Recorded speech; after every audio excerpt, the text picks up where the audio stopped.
The NBA is in full swing, and before I get into why the Knicks are hopeless and why the playoffs are pointless, let me first lay the foundation by speaking on the most important issue in the NBA. Steph Curry is a better player than LeBron James.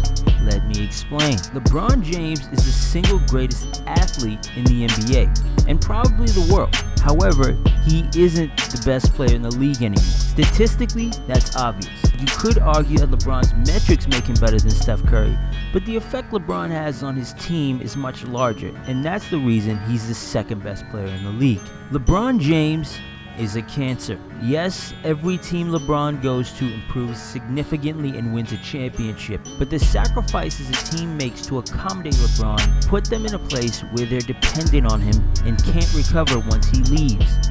Take, for example, the Miami Heat. Coming into the infamous summer of 2010, the Heat had just finished a 47-win season that saw them get bounced in the first round to a champion Boston Celtics squad. They were 2 years removed from an awful 07-08 campaign that saw Pat Riley step down as the team's head coach. They were slowly rebuilding. In steps LeBron. The Heat don't win anything without LeBron James. That said, him jumping over to the Heat in 2010 is the reason why they're a barren wasteland of a team now. Dwayne Wade was forced to take a secondary role on his team, and in doing so, never got the pay he deserved, and eventually, he left. Chris Bosh also had to take a step back and change his game. Now, Bosh's legacy is tied directly to those champion Miami Heat squads, but still his numbers took a hit because he had to make space for LeBron. Now that his career is over, he'll never live up to being that dominant point forward we saw in Toronto.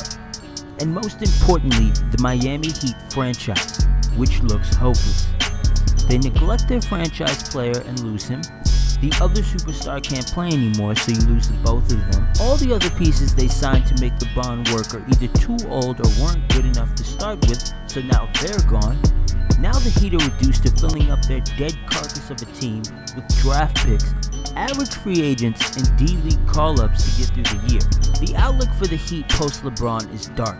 It's going to take them at least a decade to recover, and now you've got to ask yourself, were those championships worth it? This type of thing doesn't happen with Steph Curry, given he is younger and his big free agency is a few seasons away, but you can see in his behavior that he isn't trying to push the Warriors organization to make moves that will make them dependent on him. He can handle not being the absolute best player on the team and has an understanding that his greatness is there to help the team and not the other way around.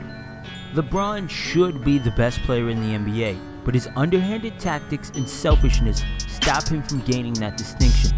His effeminate way of dealing with the game and his teammates take away from his greatness on the court, and the result now is a baby-faced sharpshooter putting up greater numbers than him and putting on notice his less than cooperative way of doing business.